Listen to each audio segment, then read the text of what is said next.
Moduls Rīga piedāvā.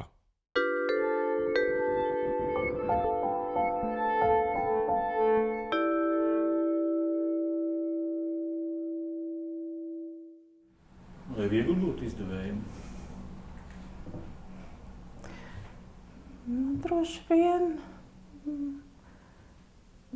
nav tādas īsti vieglas nodarbošanās, vai ir tādas īsti grūtas nodarbošanās.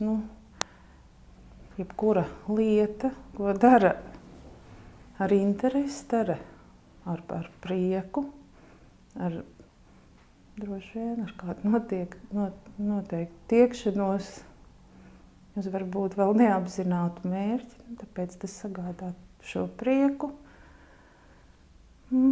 Tās grūtības mazliet tā kā paslēpj kaut kur, un savukārt, jo nav viegli, varbūt nav viegli rakstīt vai komponēt, bet no otras puses tad tas ir īpaši, dažām tas ir ļoti viegli. Un ja grāmatas izdot ar, es domāju, jau iepriekš paredzot, ka gala rezultāts ir nepieciešams, protams, ir daudz citu nosacījumu, bet lai būtu interesanti un būtu vērtīgi ne tikai lasītājiem, bet arī pašam, tas arī var būt viegli. Es pieļauju, tas ir tāpat kā rakstniekam, kā komponistam. Arī izdevējs, jā, tas varētu būt kultūras uzņēmējs, kurš ļoti bieži, vairāk vai mazāk arī iesaistās grāmatas radīšanā. Ir izdevēji, lielākoties, protams, ne milzu izdevniecībās. Latvijā milzu izdevniecības pasaules uztverē vispār nav. Visi uzņēmumi ir vidēji vai mazi. Mēs pat esam viens no tādiem ļoti vērā ņemamiem un pat neesam gluži mazs nišas uzņēmējs Latvijas mērogā, bet ir izdevēji, un es noteikti pie tiem piederu, kas ļoti aktīvi iesaistās gan kopā ar autoru satura veidošanā, gan īpaši mākslinieciskā risinājuma, gan izvēloties māksliniekus, gan dažkārt pat lielākoties kopā ar viņiem strādājot, gan arī pati zīmējot vai dizainējot, kas man ļoti patīk. Un tādi izdevēji Latvijā ir, kas rakstoši, zīmējoši, un tas ir ļoti labi, jo līdz ar to, protams, bibliotēkā ieejot vai grāmatnīcā, es domāju, jau plauktos šādu izdevniecību grāmatas ir atpazīstamas. Šī gauma parādās saturā, izvēloties autors, izvēloties darbus. Protams, ja ir ļoti plašs apjoms, arī it kā varbūt vidusmēra klāstā parādīsies pērlītes un otrādi. Bet tas vienmēr ir jautājums mazajās izdevniecībās, un kādreiz netik mazajās, bieži vien ļoti skaidri var redzēt vadītāja vai viena cilvēka šo te gaumi un zināšanas, dažādi veidi zināšanas, jā, un šīs vēlmes tiešām izvēloties autorus, izvēloties saturu, un grāmatu noformējums ļoti daudz pastāsta. Un ar mūsu izdotajām grāmatām mēs nevaram aptvert pilnīgi visu auditoriju, un tāds arī nav mūsu mērķis, lai varbūt būtu jauki, ja gandrīz visiem lasošajiem lasītājiem nonāktu rokās mūsu dzejas krājumi vai es nezinu, Patrika Oržetīga Eiropiāna vai vēl dažas grāmatas, bet tas tā nav un nekad nebūs. Un līdz ar to ir vajadzīgi ļoti, tāpat kā ļoti dažādi ir autori, ir vajadzīgi ļoti dažādi izdevēji un izdevumi, un arī ļoti dažādi noformēti. Un, protams, mēs arī esam no tiem, un es personiski, kas uzskata, ka ir jāveido, negribu uzņemties kādu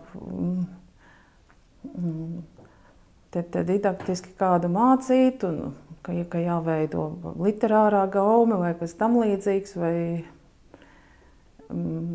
gaume grāmatu izvēlē.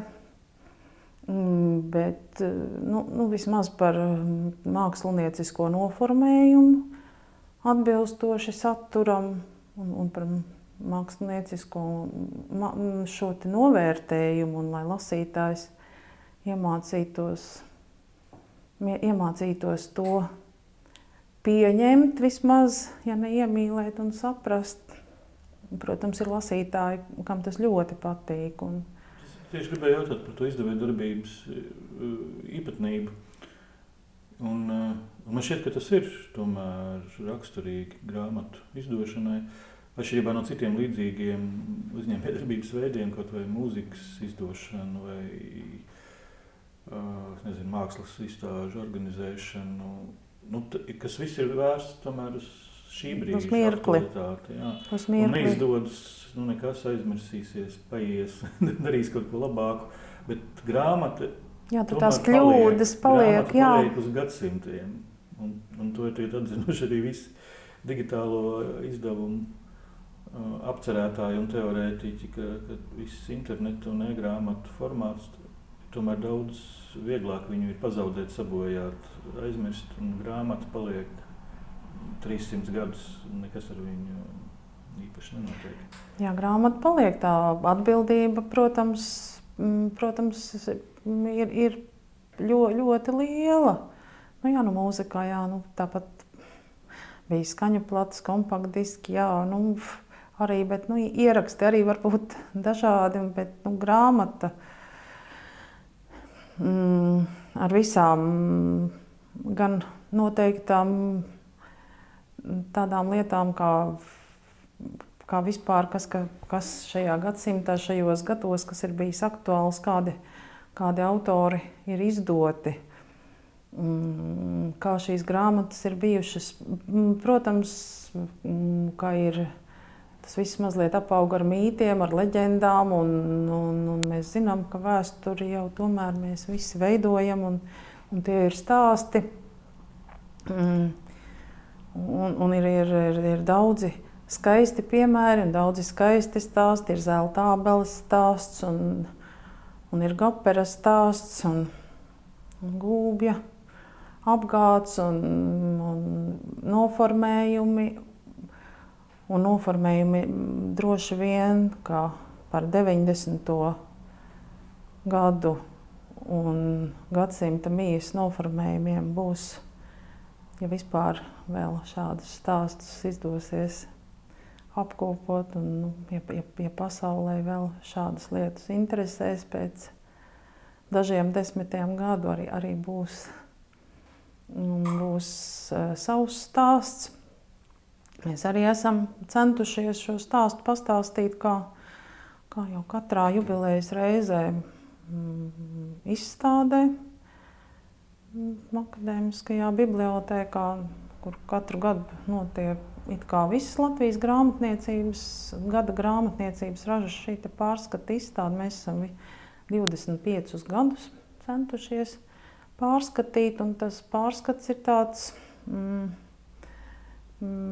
veidojies negluži, es domāju, par vienu apgādi. Tas stāsts tas ir tāds stāsts par arī šīm te grāmatniecības grūtībām 90. gadu sākumā, kad izdevējiem, es, protams, atceros sevi, kad bija jāskraida pa pagalmiem, jāmeklē kāds papīra rūlis, kaut avīžu papīra rūlis, uz kura varētu iespiest ļoti skaistu, kaut vai mūsu pirmo grāmatiņu Elzas Ķezberes dzejas krājumu ar Vidberga ilustrācijām, bet uz tādu papīru, jo vienkārši papīra nebija.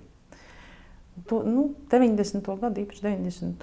gadu sākuma problēmas, arī beigu problēmas, tās bija ļoti atšķirīgas no mūsdienu problēmām. Tas stāsts, un tas parādās, satura izvēle, noformējums, protams, gandrīz līdz 90. gadu beigām, kad jau sāk parādīties Pētergaiļa Atēnas skaistās grāmatas, šie te noformējumi, vēl šis tas, bet tas jau pilnīgi pašā 90. gadu beigās. Nebija viegli, bet ir prieks. Un, protams, ka ir prieks, ka jubilejas reizē atgādina, pat grāmattirgotāji atgādina, ka 90. gadu sākumā Rozes grāmatnīcā pēc Herdera simbolu vārnīcas stāvēja tādas rindas, kas šodien nestāv pēc kā viņi teica, pēc tām grejusim nokrāsām. Patiesībā, tā kā es esmu izaugusi mūziķu ģimenē un esmu nodarbojusies, esmu arī sākusi mācīties drusku Dārziņa mūzikas skolā pašā sākumā, vēlāk gan ne. Un esmu 10 gadus dziedājusi Filharmonijā Valsts korī Latvija. Tāds ļoti skaists, es domāju, tas dzīves laiks, jo tā saskarsme ar milzīgām pasaules personībām, komponistiem, diriģentiem, orķestriem, pasaules lielās skatuves, tas jau ļoti iedod dzīvē, vai tas būtu Maris Jansons, vai Mikis Teodorakis, vai Endru Lloyds Webers, vai Dāvids Oistraks, un tiešām Nēme Jervī, ar kuriem daudziem ir strādāts, un daudz bijuši arī ģimenē personiski labi pazīstami, un tas ir tas, ko nevar atņemt un kas iet līdzi arī izdevēji un literatūras pieredzei ļoti šie gadi. Un tā kā tomēr man patika rakstīt un varbūt mazliet arī padevās. Jau dziedot, es studēju žurnālistiku, beidzu filoloģijas fakultāti un beidzot studijas. Bija tādi divi uzaicinājumi. Viens uzaicinājums bija Kalifornijā viesturnejas laikā sākt maģistratūras studijas Berklī universitātē. Ļoti vilinošs aicinājums, bet tieši tobrīd sākās atmoda. Un Filharmonijā, kur bija milzīga Tautas frontes organizācija, arī LNK organizācija, aicināja, vai tiešām es nevarētu izveidot Rīgas vai vismaz centra rajona Tautas frontes avīzi, būtu ļoti vajadzīgs. Protams, tas arī bija tāds vilinājums, jo tobrīd avīžu redaktori tomēr bija gados jau cienījami ļaudis. Es vēl biju pietiekami jauna, nebija man vēl 30. Un sākās atmoda, un tas tomēr bija kaut kas tāds. Arī mamma bija ļoti iesaistīta. Viņa, piemēram, Meža parka šo manifestāciju organizēja muzikālo pusi šim koncertam, daudzās dažādās norisēs, arī Tautas frontes kongresā. Un šis te dziesmotās revolūcijas aicinājums tomēr šo te izcilu akadēmisko studiju šo te piedāvājumu kaut kā izkonkurēja. Un tiešām es neesmu nožēlojis, jo ne katrai paaudzei šādus gadus pie tam tik tuvu notikumu epicentram izdodas piedzīvot, un tā ir vienreizēja pieredze. Tā ir vienreizēja pieredze. Tas konsolijas tomēr bija ideoloģisks. Protams, neapšaubām. Protams, ka tāpat kā atmoda, gal galā, jebkurš mēdījis. Jā. Un to brīdi bija it kā nozīmīgi, lai tiktu ievēlēti šie te Tautas frontes kandidāti, protams. Bet es iemanījos tomēr laikrakstā ieviest arī dzejas nodaļu, kaut gan šādā laikrakstā, kur jau no pirmā izdevuma bija dzeja, bija Breikšs, bija Baltvilks, bija citi dzejnieki, un savukārt tieši Baltvilks ieminējās, ka vajadzētu visu to palikušo dzejas portfelī varbūt kaut kā apgāda formātā. Bija arī citi, kas ieminējās, un man šķita, no tā es tiešām nekā nesaprotu, un uzņēmēja darbība diez vai tas ir man. Tā es pat īsti varbūt domās nenoformulēju tomēr uzņēmēja darbību, bet jā, un tā faktiski laikraksts, kuram, manuprāt, īsti vairs nebija nekāda attaisnojuma, jo augstākā padome bija ievēlēta, neatkarības deklarācija bija pieņemta, un tā, it kā šie notikumi pagājuši, patiesībā tika pārveidots par grāmatu apgādi. Es gandrīz ar to domu, ka mēs publicēsim to, kas ir palicis redakcijas portfelī, lielākoties dzeja, varbūt mazliet kaut ko no prozas, un tad arī droši vien pievērsīšos tikai rakstīšanai, vienalga publicistikai rakstīšanai, bet diez vai grāmatu apgādam. Bet tā ir noticis, ka apgāds Pētergailis 25 gadus ir izdevis grāmatas, dažādas grāmatas, ļoti daudz dzejas, Klāva Elsberga prēmijas krājums. Kāpēc šāds nosaukums? Pētergailis. Jā, no kurienes? Pētergailis bija nosaukums. Jūs neatradāties Vecrīgā? Nē, Pētergailis nosaukums tāpēc, ka tas bija iekšrīgas laikraksts Tautas frontes, un Pētergailis tas tomēr bija tas centrs, no kā Rīgā, no kā mēra visus attālumus, tieši tāpēc. Un pēc tam jau, protams, tā bija Pētergaļa bibliotēka, pirmās grāmatas, tie bija mūsu laikraksta autori, rakstnieki, dzejnieki, un jā, nosaukums no laikraksta nāca līdzi. Jā, tas ir tā vienkārši kā šis Rīgas centrs, un vienlaikus, protams, modinātājs. Gailim jau ļoti daudz šo te nozīmju. Var palasīt mūsu pašu Hertera simbolu vārnīcā, ja kāds netic. Kurai grāmatai bija vislielākā tirāža? Apgāda vēsturē. To es varu pateikt. Vislielākā tirāža ir grāmatai Sāksim lasīt, kas savulaik tika atsūtīta no Kanādas manuskripts un izdots 90. gadu sākumā. Un pēc šīs grāmatiņas lasīt ir mācījušās, es jau tagad nezinu, cik paaudzes joprojām viņai iznāk atkārtot metieni, ir bijuši izdevēji, kas ir, aizņēmušies vai savādāk,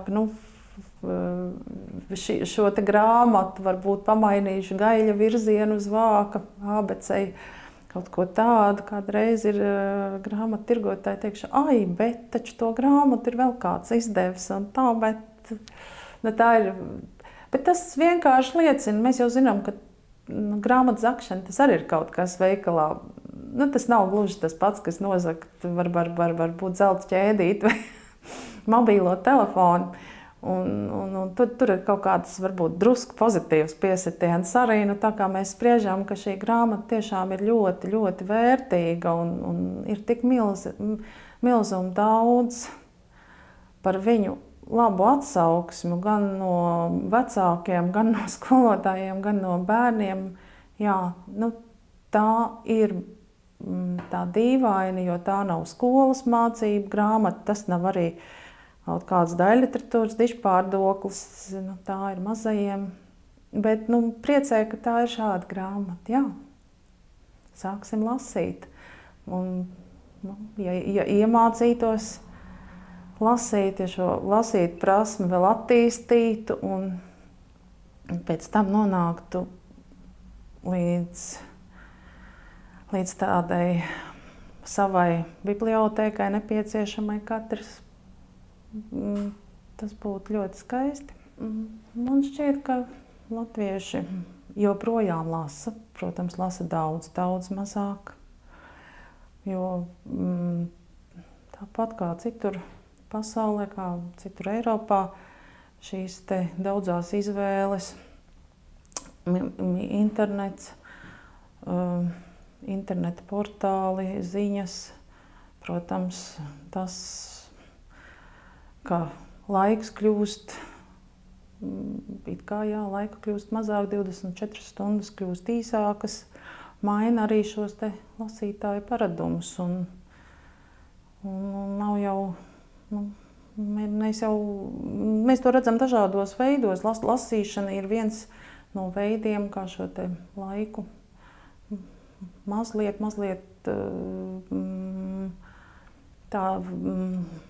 drīz piestrādāt pie tādu laika bremzētāju, varbūt laika pieturētāju. Man jau gan tā šķiet, ka klausoties mūziku vai tādu pat dievišķu mūziku, varbūt laiks vispār apstājas, tāpat kā ziedodim mīlestības priekšā, tad tomēr lasīšanas priekšā, kas prasa noteikti intelektuālo piepūli. Laiks tā kā iegūst mazliet lēnāku ritējumu, kas mūsdienu pasaulē ir ļoti nepieciešama. Mazliet šī iedziļināšanās ne tikai tekstā, bet arī sevī. Un šie paradumi pasaulē, kas ir ar tādu pātrinājumu, ar tādu stresu, kur, es nezinu, nav jālasa Eriksens, nav jālasa, ka Beethovena 5. simfoniju kāds Japānis saspiež 4 minūtēs, bet mēs redzam, kā šis te maratons uzņem apgriezienus un mēs apzināmies to. Līdz ar to, jā, šie lasīšanas paradumi, bet tomēr latvieši ir lasītāji tauta. Mazliet apbēdina tas, ka tie, kuriem būtu varbūt jābūt, nezinu, bet laikam tomēr jābūt pirmajās rindās, es domāju, ka mūsu akadēmiskajām aprindām, augstskolu mācību spēkiem, ka tie atļaujas medijos paust viedokļus, pilnīgi vienalga, vai tie ir eksakto vai humanitāro. Protams, es nedomāju, ka tie būtu filoloģijas fakultātes pasniedzēji, bet tomēr atļaujas paust viedokļus, ka laika ir tik maz, laika atliek vienīgi speciālajai literatūrai, daļliteratūrai, laika atliek daudz mazāk vai nemaz. Protams, ir jau arī jāsaprot, ka tehnoloģijas mums laiku nevien iedod, bet arī atņem. Šodien ir tik daudz alternatīvu, ka, protams, lasīšanas paradumi mainās. Un mainās arī grāmatu izvēles. Un protams, es nevaru prasīt. Mans dēls, piemēram, ir lasītājs, bet es nevaru tā vēlēties, lai viņa literārā gaume būtu ļoti līdzīga manējai, lai viņš izvēlētos savā vecumā tās grāmatas, ko es izvēlējos. Protams, tā tas nebūs. Savulaik Dainis Kalns teica, opera tā īsti opera interesē apmēram 1000 cilvēkus Latvijā, kas nāk, par to interesējas. Jā. Nu, tas lasītāju loks, kam ir tāda ļoti liela nepieciešamība sekot, kas notiek literatūrā, un es nedomāju literatūras zinātnieks, literatūra kritiķus, kas to dara specifiski. Bet kas tomēr skatās, kas jaunas iznācis, vai tur nav kaut kas, kas ieinteresētu, kas iegādājas vai bibliotēkās lasa šīs grāmatas. Nu, arī ir kāds noteikts loks, kuriem ir šī nepieciešamība. Un, protams, tomēr katrs no viņiem, tas būs cits grāmatu komplekts. Viens lasīs, viens lasīs Latvijas autoru tādus romānus, normālus romānus par vienalga pilsētas lauku dzīvi, kuros viņš lasītājs tā kā viņam šķitīs, viņš ieraudzīs sevi, kur varbūt nevajag arī ļoti sasprindzināt. Kādam citam ir interesi sekot kādiem 3, 4 vai varbūt pat tikai vienam autoram, un viņš burtiski iegādājas vai vismaz izlasa visas viņa grāmatas. Ir arī šādi paradumi, es domāju, ļoti vērtīgs lasītāju loks. Katrs lasītājs ir vērtīgs.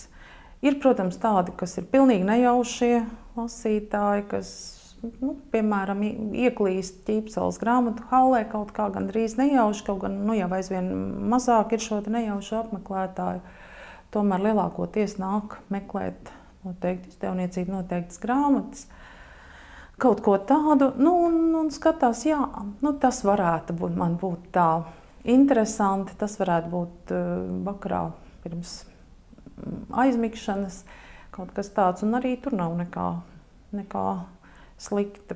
Protams, noteiktais dzejas lasītājs, tas tiešām nav plašs loks, bet ja kādreiz tika izdot 20 un 50 tūkstoši dzejas krājumu, tad tas ir tomēr arī skaidrs, ka daļa no viņiem palika plauktos ne tikai nelasīti, tā neizlasīti, bet pat neatvērti. Jo, dzeja laikam tomēr, es nezinu, vai tas ir tā. Protams, arī kāda dzeja, bet tā kā ir jāsaprot, ka ir tādas literatūras formas, kas nav ļoti plašam lasītāju lokam, bet faktiski katra grāmata atrod savu lasītāju, un bieži vien, ja ir kādreiz grāmatu izstādēs, grāmatu tirgos, es jautāju kādiem mūsu meitnei, kas šodien ir, par ko visvairāk vaicā, ko visvairāk pērk, un man saka, visa kaut ko tā, kā katrai grāmatai ir laikam savs lasītājs. Ir, protams, ir visiem izdevējiem ir neveiksmes, neapšaubām, un neveiksmi, tādu nosacīto neveiksmi var būt, pat ir, ja mēs tīri par šiem peļņas rādītājiem Latvijā, es pieļauju gandrīz vairāk kā to veiksmi, ka ir 9 grāmatas, kuras un tad ir viena, kuru šīs atsevišķās pēkšņi pat negaidījām, bet, teiksim, ir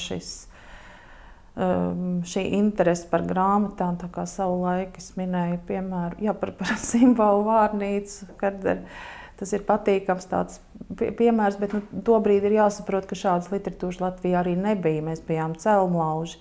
Vēl mani pārsteidza savu laiku, ja es te par dzeju, jauno autoru Mīlas dzeja.